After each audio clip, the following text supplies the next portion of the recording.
Welcome back. Thank you so much. This is Tomi Adinuga. I live in Canada and I bring everything about Canada to your doorstep, literally.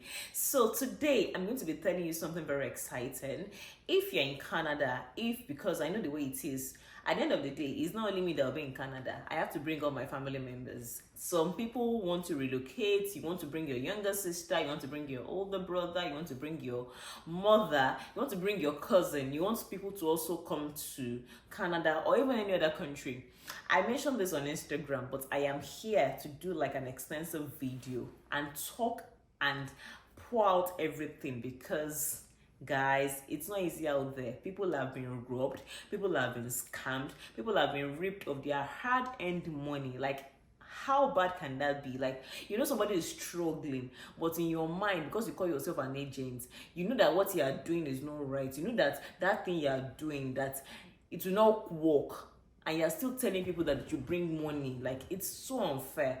Because I get a lot of DMs. I get people asking me like, oh, to me, how do I migrate? I try to do like study permits. Somebody like scammed me. I have heard that word scam like in 1 year. I've heard that word like almost like 5 times in a day. And it's actually not so cool. But guys, some people might want to try again. Some people might not have even tried before. This message is particular for those. On this channel, my own is just to bring you information. First things first, let me put a disclaimer out there. I am not a licensed immigration consultant in Canada or anywhere. My own is to give you information. I don't handle immigration. I don't help to put documents together. If I know people, I will recommend them. I have done this in the past. I try to recommend people I can vouch for. And at this point, before I would just even recommend, oh, go and talk to this person. But this one is 1001. Tommy said so, like, quote me anyway. This one quote me anyway. Tommy said so. These people I am recommending, if they feel your application is something that is too dicey or too complicated, they will rather not start. They won't promise you heaven and everything, and they will now leave you in the middle of the deep blue sea. That's totally not fair. And I begged them, and I was like, people always ask me that, okay, I want to start this immigration process and everything, how can you help? And I tell everybody, I cannot help you. If I want to help you, I will charge you 20 million naira, unfortunately, because this thing is not easy. I'll be sincere. Anybody that has done this thing before knows that it is grueling, it is mind-boggling. I don't even know the word to use again. It will take everything from you. For me, some people have it quite easy, Sha. Let me talk for myself. It squeezed me. I was on this journey, or let me say we were on this journey for like years, shortly before COVID. So I know what I am talking about. Some people are not patient enough and they're like, okay, let me just go with this person. You now get there and you're now stuck. It's not a walk in the park, guys. I would always say, maybe because Ijebu was doing me, I did everything myself, and I've mentioned it before. You will know I did it myself. All the times I was writing exams and everything, I did it myself. Let me say I did it myself. I can say I did it myself because I was the principal applicant. One person has to stand, and I was not that volunteer to stand. Do you understand? Well, in my own case, I came with PR, and the younger person is better. So I had to, because my husband is way older than me. So in my own case, I did everything myself. Some people do not have that time. Some people do not have the required knowledge because it's a lot. You do a lot of research as you're getting these documents, you're putting this together. Guys, I'll tell you for free, it's not easy. If your mind is not there, you will just like... So because both of us were well invested, my husband understood. Times that I'll be like, even though I was the principal applicant, times I'll be like, hey, nobody should talk to me. They all understand, like, do you get it? There are times that my husband knows that I am not in the mood to talk to anybody. If you touch me, I will pinch you, I will bite you. So, because this thing is like not so funny. If I'm in the room and I am studying, nobody can come into the room. They know. My husband will take the kids away from me because, like, how many things do you want me to do at the same time? And so everybody respected that. So even though I was the one that put myself on the line, every other person in the house respected that fact. When I say fem, everybody will fem. When I say pim, even though sometimes you can't control it, of course, but everybody worked. We all worked together. Everybody pitched in their best. Even my baby, my newborn baby, knew something was going on. So I am telling you this to let you know how it can be. Relocation is not a walk in the park. This is not to discourage anybody. I am not, in fact, on this channel, I don't discourage anybody. My own is to tell you encourage you, but at the same time I need to be realistic and I need to tell you how everything is going, pushing low.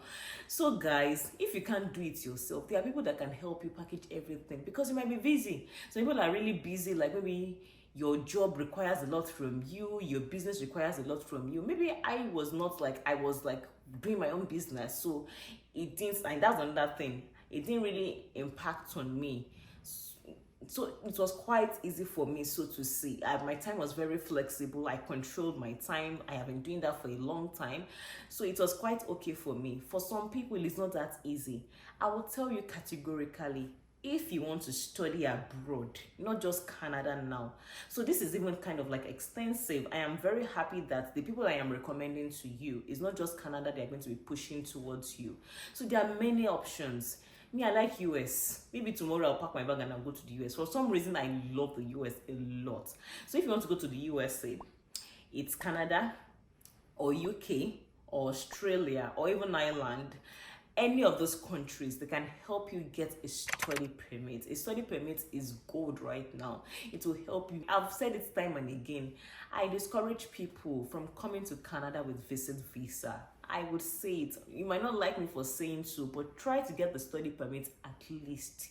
There are many pathways to doing this thing. Visit visa can limit you for especially Canada, maybe some other countries, yes. But Canada, if you can, I don't know, Sha, but that's left is, at the end of the day, is not my call to take. I'll just say the way it is. But if you can, you have the resources and everything, getting a study permit would help you. In no time, you would like transition into having your papers and every other thing, and you start getting all the benefits you can get. You can have a better job and everything like that. It's just slow and steady. One day we'll all get there. At the end of the day, everybody will reach the finish line. So guys, I had to even bring my laptop to let you know. I might not be able to see everything. I don't want to like mislead you. So I'll tell you everything they do, everything Kisha Immigration does. So it's like you just relaxing, like relax. Let them take care of you. You need to be well taken care of. Let them take care of you. If you are paying, your money works for every of this thing. Let me tell you everything one by one. Number one, they help you get admission from start to finish. So it's like you doing a consulting thing. At the end of the day, family dynamics, I've always said this, family dynamics are different. What might work for me might not work for the other person.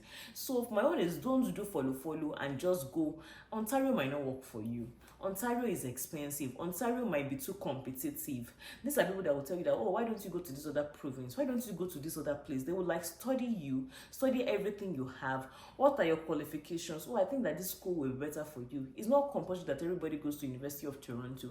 It's not compulsory that everybody goes to James Brown. It's not compulsory that everybody goes to Centennial College. It's not compulsory that everybody goes to Senka. It's not compulsory that everybody goes to Conestoga or everybody goes to Mohawk. There are many other schools. Do you get it? So have options, and these are the people that can help you have options. They will help you with the admission from start to finish. Like, you will get admission. Admission is like 20%. The major work is the visa processing. There are times that, okay, wife has visa, husband does not have visa, wife is separated, husband is complaining. Let them help you put everything together. Like I would say, if it will not work, they would rather not even start, and they'll let you know from the beginning.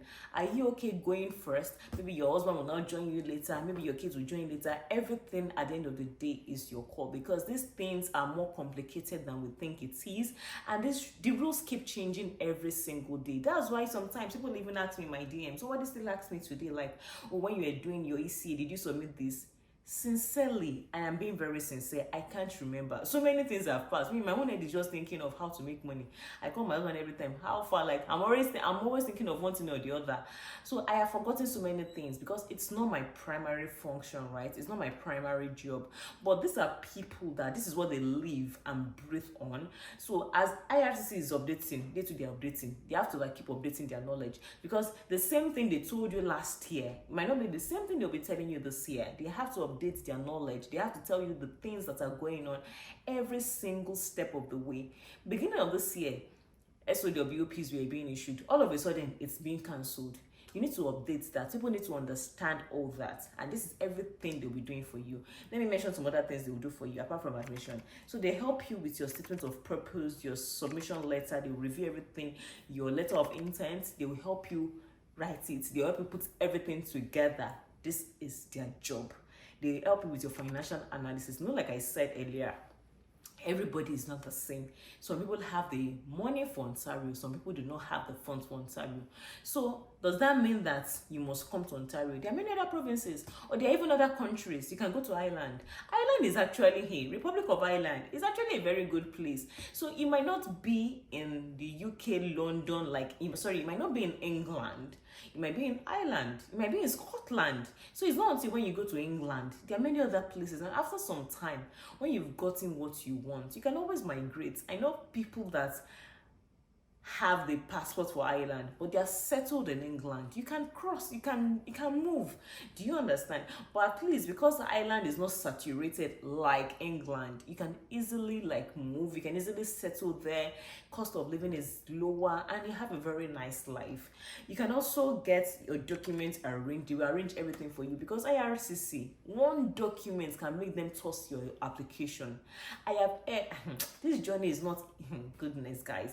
One document can make them just say, you don't even know, because at the end of the day, it's not robots, it's humans that are handling your file. One thing that you might just put might just make the person who is this person? They'll just throw it somewhere. I know someone that was rejected because of marriage certificate. This is something that I saw in one of my groups, because she didn't use the normal marriage certificate is long, that long one that they give you from the registry. This person puts I think one from a Catholic church, not somewhere I think Enugu or something, because she put it, I saw Archdiocese something. It was like a Catholic church or an Anglican church. And that's the marriage certificate she used, A4. The approved marriage certificate is never A4. Never. Don't even use that one. If you want to use that one, please abort mission. They never take that. It's the one from the registry. That's why some people, when you are seeing people going to Ikoyi registry, just leave them more. If that is what they will get it from, just leave them. I know people that travel from outside Lagos that come to Ikoyi registry. There are other registries that still give that long one, but everybody just believes that Ikoyi is the one that they give that major one, especially if you are planning to travel. So if that is what people believe, just leave them, because God forbid, once bitten, twice shy. I know in Ikoyi, that's one they will give you, because even for me, when I got married, we had to, even though I got married in the church, we had to do the registration at the registry. They gave us that one. We brought it to the church. So whatever, I didn't even collect anything in church. Church should keep it. I don't want it. I don't want their own.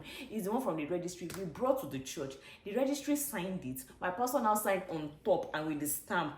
There was no church anything on it. My marriage certificate does not carry anything in church. You will not even know I got married in church. We just went to church for the sake of, okay, yes, I have to get married in a church. But you have to always get that thing. That big one, that long one, that is long like this, I think it's almost this size, right? Yeah, it's like this long. That's the one they respect and they understand. They don't understand your church. They don't know how many churches they don't know whether the church is in existence or not. So I know because of that, somebody's application was cancelled. So little things like that, it might be little to you, but to them it's major. So it can even be about POF, there are different debates. Should I have my POF in a fixed deposit? Should I have it in investment banking? Should I have, so all those things. Don't ask questions. These people, they are there to guide you. They know what it is. If for any reason they go and submit what they should not submit, you have the right to hold them by the collar, because they are licensed in Canada. Then they help you to verify your documents, the verification. They help you to, I just said that, sorry, they will help you verify the authenticity of your documents. They do the visa application for you, of course. Visa interview preparation, they will prepare you, because at the end of the day, they can't go with you. You're the one that would, at the end of the day, is whatever you say, how you what's it called, how you appeal, because we're talking about different countries, right? Some countries warrant interviews, some do not warrant interviews. Somewhere like US, you have to appear for interviews, so they will prep you and everything. For the countries that require interviews, they will prep you. If you don't require interview, they will prep your documents, and they will help you monitor your application step by step, and they will do everything for you. I can't give you the application fee. They know the application fees. If you want to get through to them, you can send them a DM on Instagram. I'll try to leave their numbers below, everything you can use to get in touch with them, just in case you're not someone that is familiar with Instagram. It's not everybody that likes Instagram. So if you just want like a direct phone call, I'll leave for Canada, I will leave for Nigeria as well. They have Nigerian offices. I know they have Nigerian offices, not even just one. And I know they have a Canadian office. Like I said, these people are not agents. One thing that you should always look out for anytime you're like trying to like work with anybody, I would advise you to work with people that are established. If anything goes wrong, Canada has a right to like cancel that business. So they are not going to want to get on the bad side of anybody. And one clause, they will try their best, but they are not IRCC. It's not like 100% guaranteed. At the end of the day, it's like the way doctors say, we treat, but God heals. It's the same one here. They treat, is God that will heal. God in this case is IRCC. So they can do everything, and sometimes nobody really knows. You do everything within your power, you do everything within your might, but for reasons best known, nobody really knows why. Is that usually the case? Not quite. It's usually like a case of like more positives. But there's never, like people will say, there's never 100%. Even teachers, even when you get 100, most times they will never give you 100. They would like remove something. They will like, okay, maybe it's 99.9. That's why we have 99.9, we have 95%. So that's always the case. There might be one out of like 100, there might be one out of 50. Nobody really knows why. But it's actually very good, and it's okay to put that disclaimer out there before you say, oh, okay, I did everything. Nobody really knows. But everybody will try their best. Even with PR, everybody tries their best. Even when you get the visa, even with the visa, some people still get turned back at the airport. So, and they might have done everything. So at the end of the day, you still have your part to play by praying, by also scrutinizing everything as much as you can, by doing everything as much as you can. Do your due diligence, leave the work for the professionals, and go to bed, go to sleep. Everything will be fine. Like I said, if you want a study permit in any of those countries, UK, USA, Canada, Australia, Republic of Ireland, any of those places, you can always talk to Kisha Immigration. Guys, this one, I'm telling you this one for free. If you're even in doubt, you can come to my DM like, okay, told me, those people you talked about, are you sure? I will answer you, I am sure. If you want me to hand you over to them personally, I will. Go to them and tell them that it's Tomi that recommended you guys, and you guys cannot feel. Tomi, I didn't get recommended. This one I'm standing with my 2 feet. Okay, thank you so much for watching. In case you might not know, somebody might need this. It might not be you, but somebody around you, your neighbor, has been looking for how to get a study permit, somebody somewhere, and they are not still sure of where to start. Let them watch this video, let them reach out. I'll try to help as much as I can. You can send me a DM, you can send my Instagram details are going to be on the screen. Just send me a DM. And if you're not following me on Instagram yet, please follow me. I share so many things there. Just in case I miss any information here, I will still go to Instagram and I'll still put it there. So make sure you follow me on Instagram. I'll see you in my subsequent videos. Stay blessed and good luck to everybody that is submitting the application. Bye.